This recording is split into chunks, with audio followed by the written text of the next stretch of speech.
Hello friends, देखते हैं CGL ST 348 का आंसर। ओके, चलिए पहले प्रश्न पे आते हैं। पहला प्रश्न कह रहा है, ग्रीक ने राजनीतिक शास्त्र को किसकी मूल्य मान्यताओं के अनुसार देखा? यानी कि जो ग्रीक देश है उसने राजनीतिक शास्त्र को किसकी मूल्य मान्यताओं के आधार पर देखा था? तो वो आपका राइट आंसर है आपका नैतिक दृष्टिकोण के आधार पर इसने देखा था। ग्रीक एक ऐसा देश है जिसने राजनीतिक जो शास्त्र है इसका जो मूल बिंदु है इस पर उसने फोकस किया है, वो राजनीतिक दृष्टि पर फोकस किया है। ओके, नेक्स्ट, किस राज्य सरकार ने स्कूल में मिड डे मील की गुणवत्ता की जांच के लिए महासमिति का गठन किया है? देखें कि महासमिति जो है ये किस राज्य में गठित की गई है? तो ये महासमिति उत्तर प्रदेश राज्य में गठित की गई है। इस राज्य में है उत्तर प्रदेश राज्य में महासमिति बनाई गई है जो मिड डे मील की गुणवत्ता की। नेक्स्ट,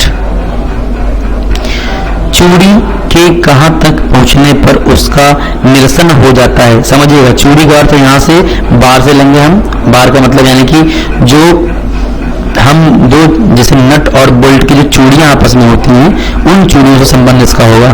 ठीक है, तो उन चूड़ियों को एक लास्ट पॉइंट तक कब तक उन्हें घुमाया जाए या कब तक उन्हें टाइट किया जाए जब तक वो निरसन ना हो, यानी कि मिस ना हो जाए, वो ये पॉइंट्स पूछ रहा है। तो अगर देखें इसके लिए तो वो निरसन बिंदु एक होता है, यानी कि सबसे अंतिम बिंदु तो जब आप जाते हैं उसके बाद अगर आप उसको आगे फिर चूड़ी को टाइट करने का प्रयास करते हैं तो वो मिस जाती है। ध्यान दीजिएगा, एक और क्वेश्चन यहीं से होता है, क्योंकि बीच की जो दूरी होती है, जैसे ये दो चूड़ियां बनती हैं, इन चूड़ियों की जो बीच की जो दूरी होती है इसे पीच कहा जाता है, पीच। और ये लास्ट पीच जब आपकी आती है तभी आपका जो है बोल्ट या नट मिस हो जाता है। ओके, नेक्स्ट, किसी पिंड का वजन पृथ्वी के केंद्र में कितना होता है? पृथ्वी के केंद्र में ग्रेविटी का मान 0 होता है तो उस वजन का मान भी 0 होता है। यहाँ पे g बराबर 0 है तो इसलिए आपका 0 ही रहेगा। नेक्स्ट,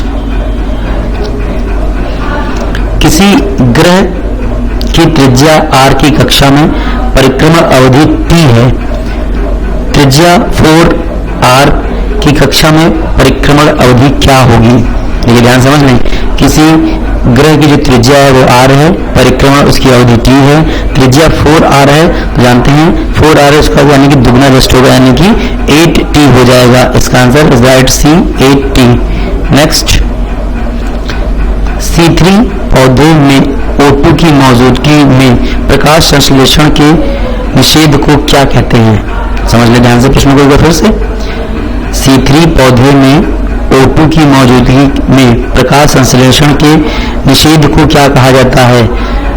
वारबर्ग प्रभाव कहा जाता है। इसे वारबर्ग प्रभाव, एक वैज्ञानिक थे जिन्होंने इस प्रभाव के बारे में बताया है। वारबर्ग प्रभाव वैज्ञानिक महोदय ने बताया था कि C3 की उपस्थिति में O2 जब मौजूद होता है तो प्रकाश संश्लेषण बिल्कुल नहीं होगा।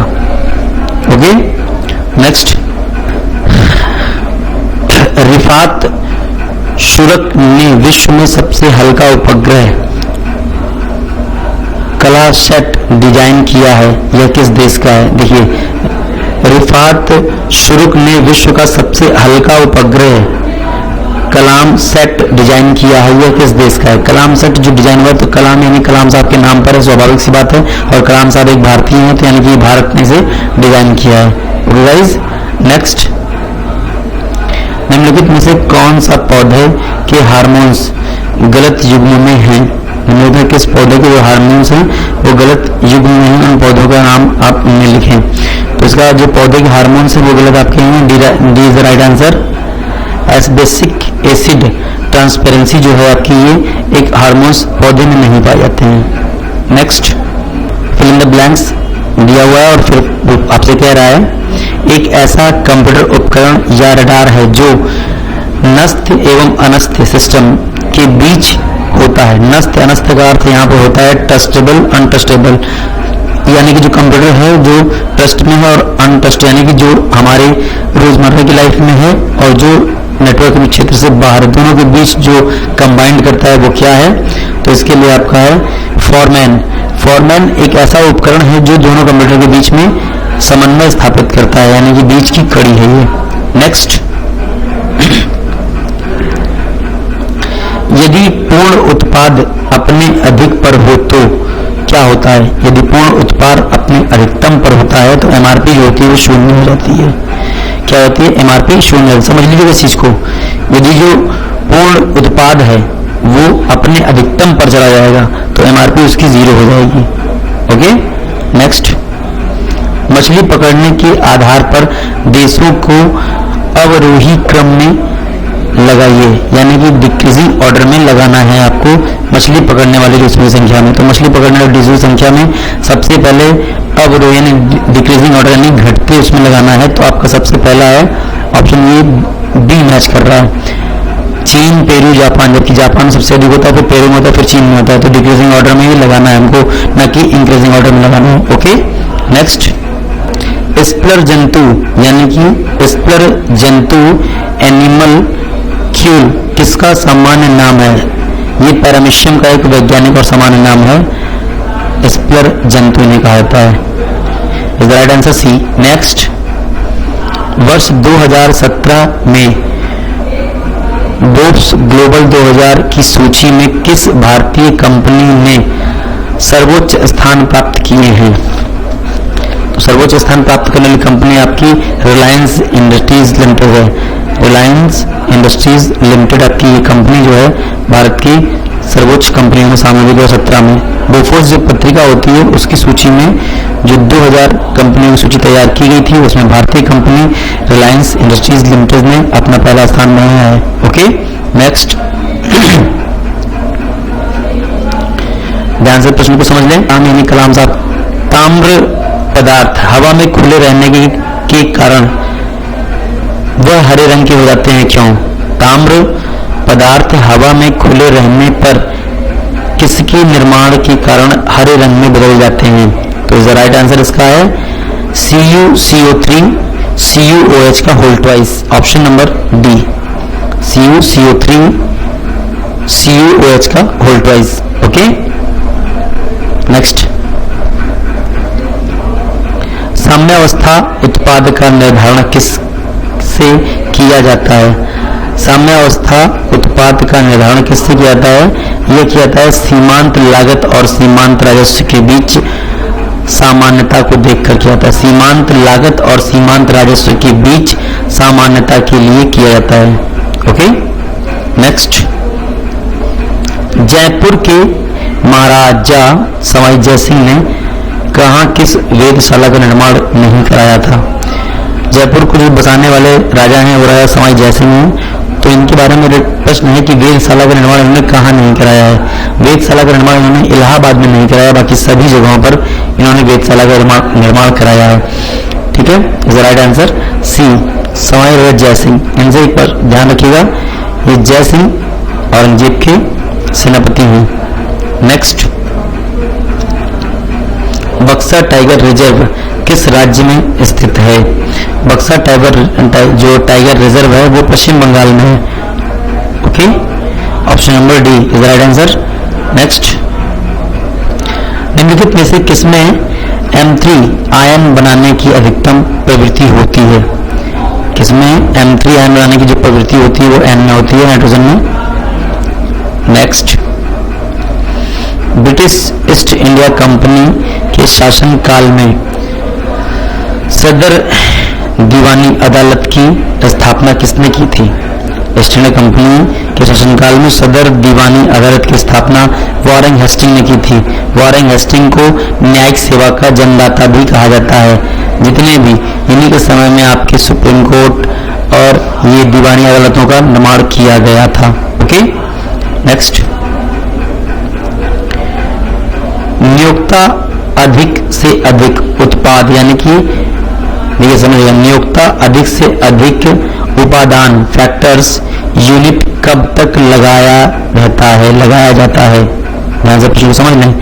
नियोक्ता अधिक से अधिक उपादान फैक्टर्स यूनिट कब तक लगाता रहता है? इसका सही आंसर यही आपका है, सीमांत राजस्व उत्पादकता शून्य रहने तक। जब तक सीमांत जो आपकी राजस्व यानी जो आपने लगाया है वो शून्य है, तब तक ये जो है फैक्टर्स जो है यूनिटी के रूप में बदलती रहती है और लगातार लगती रहती है। जब ये शून्य से बढ़ने लगती है तो ये हट जाती है। Okay, option number D. Next, Jahangir के शासनकाल में निम्नलिखित में से किस चित्रकार को नादिर उल अजरा की उपाधि प्राप्त थी?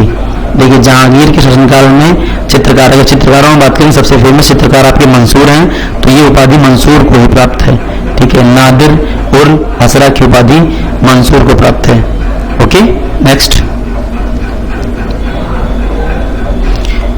निम्नलिखित में से किसका संबंध उच्चतम न्यायालय के सलाहकार अधिकारी से है? तो देखिए, निम्नलिखित में से किसका संबंध जो उच्चतम न्यायालय के सलाहकार अधिकारिता से है? तो वो देखिए, कानून अथवा तथ्यों के बारे में राय मांगने वाले भारत के राष्ट्रपति का संबंध है। अगर हम उच्चतम न्यायालय से बात करें, संबंध किसका है जो सलाह के मामले में, तो कानून अथवा तथ्यों के बारे में राय मांगने का अधिकार राष्ट्रपति महोदय को है। यह अधिकार उन्हें 143 अनुच्छेद के अनुसार दिया गया है। ये अनुच्छेद 143 के अनुसार दिया गया है। अब तक भारत में कुल 11 बार इसका प्रयोग किया गया है, यानी 11 बार इसे मांगा गया है, जबकि 10 विषयों पर अब तक सर्वोच्च न्यायालय ने अपनी सलाह दी है। ओके, नेक्स्ट, निम्नलिखित में से किस अधिनियम द्वारा द्विशासन प्रणाली शुरू की गई थी? द्विशासन यानी कि दोहरा शासन जो प्रणाली अपनाई गई थी वो 1935 भारत शासन अधिनियम के अकॉर्डिंग अपनाई गई थी। नेक्स्ट, निम्नलिखित में से किसने यूरोपियन गोल्डन शू पुरस्कार चौथी बार जीता है? प्रश्न को समझने के बाद, निम्नलिखित में से किसने यूरोपियन गोल्डन शू पुरस्कार को चौथी बार जीता है? वो हैं आपके लियोनेल मेसी हैं। कौन है? लियोनेल मेसी, यानी ऑप्शन नंबर आपका बी। नेक्स्ट, संविधान का कौन सा अनुच्छेद मूल कर्तव्यों में संबंधित है? मूल कर्तव्यों से संबंधित है। मूल कर्तव्य संविधान के भाग 4 का में रखे गए हैं और अनुच्छेद 51 का में रखे गए हैं, इसलिए 51 का आपका आंसर ऑप्शन दे रहा है सी, इसलिए राइट आंसर आपका सी है। देख लें, मूल कर्तव्य फंडामेंटल ड्यूटीज की अगर हम बात करें तो फंडामेंटल ड्यूटीज जो होती हैं वो आपके संविधान के भाग 4A में रखी गई हैं, यानी कि 4 का में, और अनुच्छेद 51A में इसका मेंशन किया गया है। 11 मौलिक कर्तव्य हमारे हैं। Okay, thank you class. Next ST के आंसर के साथ फिर मिलते हैं।